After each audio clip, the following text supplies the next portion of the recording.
upholding scientific research and discovery in respect, as we should, we must also be alert to the equal and opposite danger that public policy should itself become the captive of a scientific, technological elite.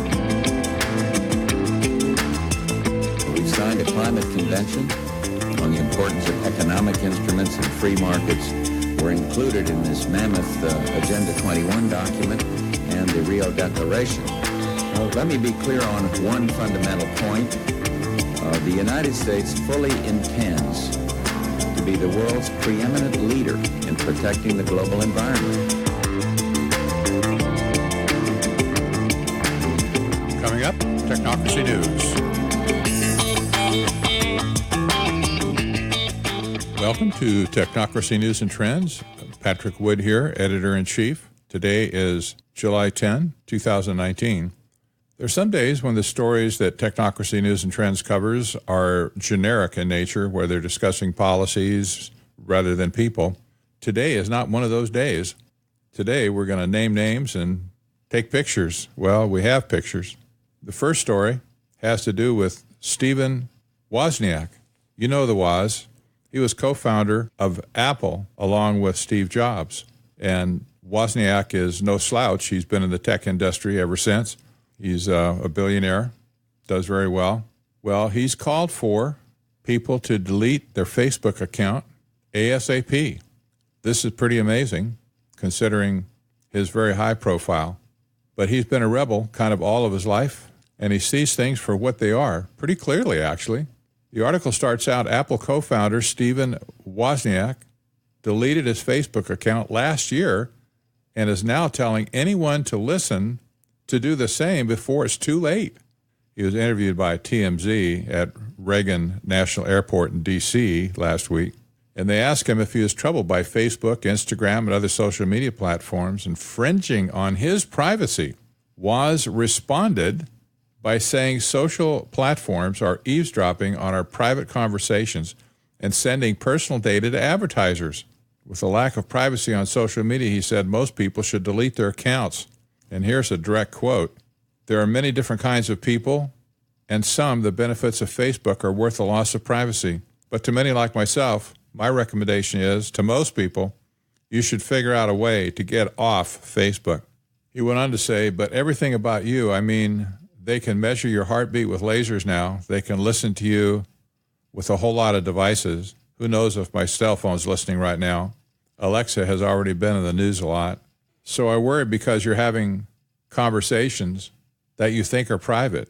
You're saying words that really shouldn't be listened to because you don't expect it. But there's almost no way to stop it, Woz said.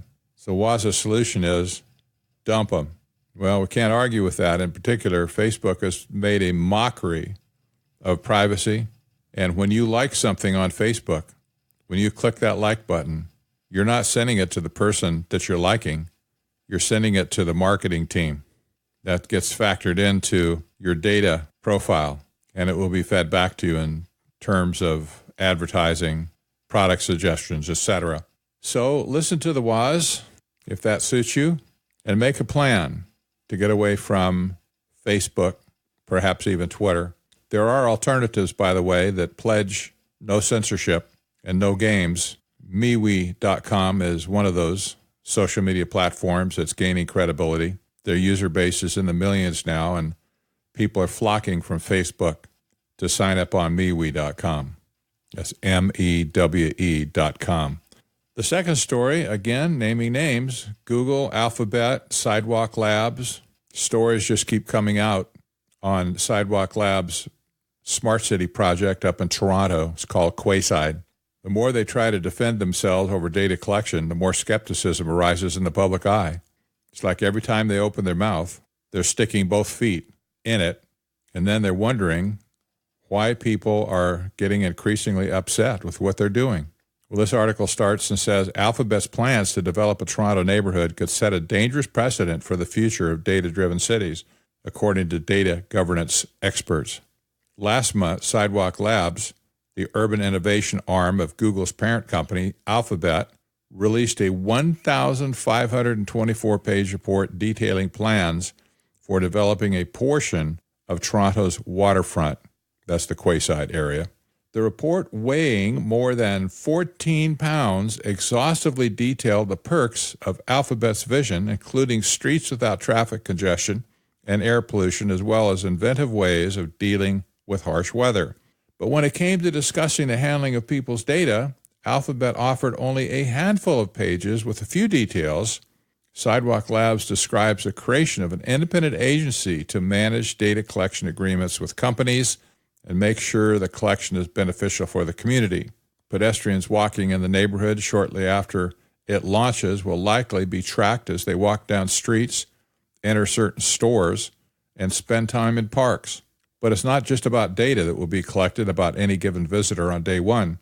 It's the risks we don't even know about yet, the ones that may accrue over time as data collection broadens and gets more powerful. Innovations such as self-driving cars and drones will create new ways to collect data. Businesses, including Sidewalk Labs and others, will want even more data, and it's difficult to predict what all of the new data collecting innovations will be. Recent scandals, from the Equifax hack to Facebook's Cambridge Analytica debacle, have highlighted the importance of protecting data. Sidewalk Labs plans to build a neighborhood, quote, from the internet up, close quote.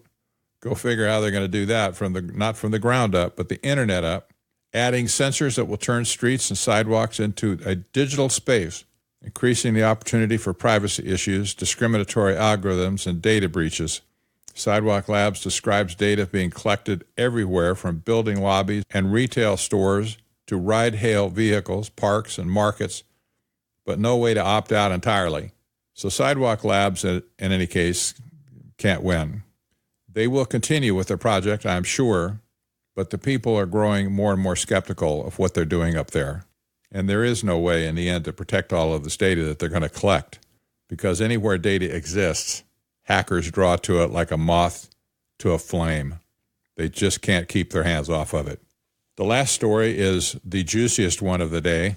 I don't think anybody has missed the story about Jeffrey Epstein, the serial pedophile who was convicted some years ago, spent some time in jail, not very much, but he escaped a massive sentencing possibility back then.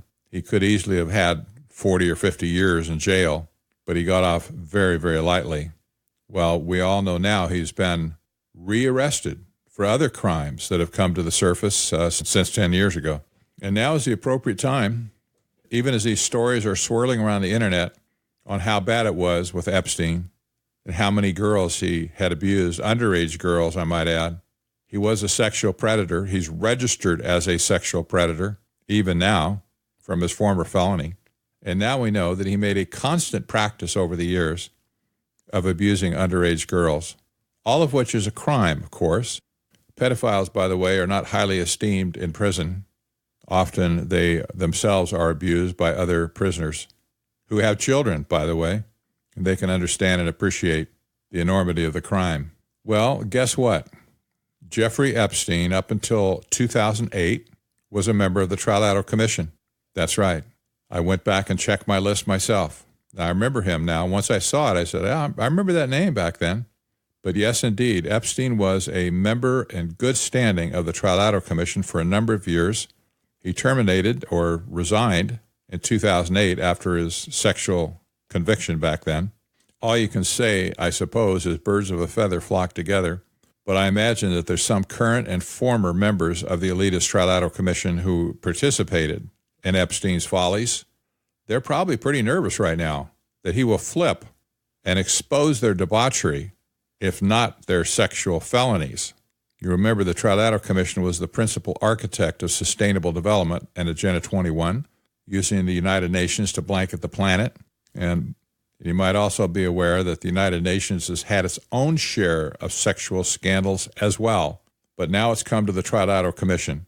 I doubt that you'll see many other stories that will point this out unless names from the commission start coming out, but they're probably going to put up a shield and hide behind it, hoping that nobody discovers the connections.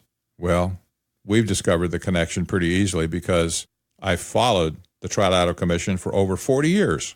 And this is the first time that I can remember ever where such a huge sexual scandal has been exposed within the ranks of the Trilateral Commission. This might explain, by the way, some of the interaction that Epstein had with Bill Clinton.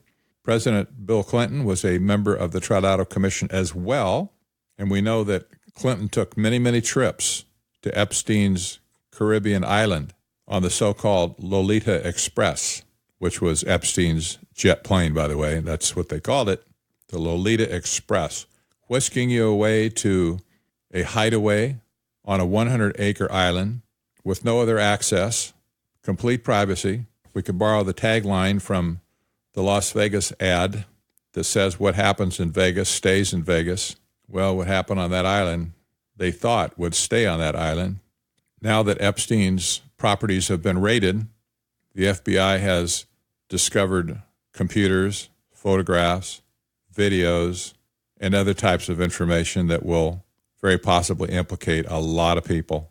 So the article starts out, for decades, Jeffrey Epstein, the finance whiz, who has been charged with sex trafficking, moves with open ease between the planet's highest echelons of power and what prosecutors portray as a sordid world of recruiting and sexually abusing teenage girls. He met with leaders of the nation's top universities and research labs, traveled with presidents and princes, and managed money for leading business figures. He said the minimum investment he would handle was $1 billion. You can see why he did well by being a member of the Trilateral Commission, by the way. Even as dozens of women were looking to police, prosecutors, and courts to hold Epstein to account for his alleged sexual abuses, he was amassing a stunning list of contacts that, in some cases, defenders across the worlds of Hollywood, movie making, medical research, diplomacy, finance, politics, and law. Epstein used his money to construct a worldwide network of contacts. He donated large sums towards neuroscience research at Harvard and a California lab. He invited researchers to his New York house and talked math with them over equations scrawled on a blackboard in his dining room. He flew former President Bill Clinton and actor Kevin Spacey to Africa to promote AIDS awareness. And here's the tagline on this paragraph. He was a member of the Trilateral Commission and the Council on Foreign Relations. What's shocking about this story is that it just appeared in the Washington Post, which we know is owned by Jeff Bezos.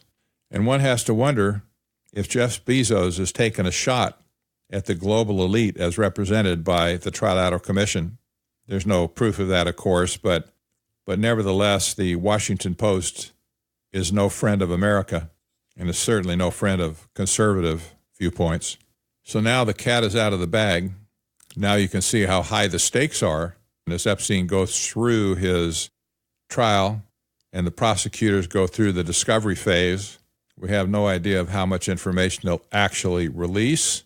But for every member of the Trilateral Commission and other global elitists that played around with Epstein, you can bet that they're lawyering up right now, and that their lawyers will also be hovering around all proceedings and all investigations in hopes of squashing any information that might be revealed that would implicate them in the trial. It's going to be an interesting ride for Epstein. It's going to be an interesting ride for the global elite at this point as well. This is a story we're definitely going to follow. You'll hear more about it in coming days on Technocracy News and Trends. I'm Patrick Wood. See you next time.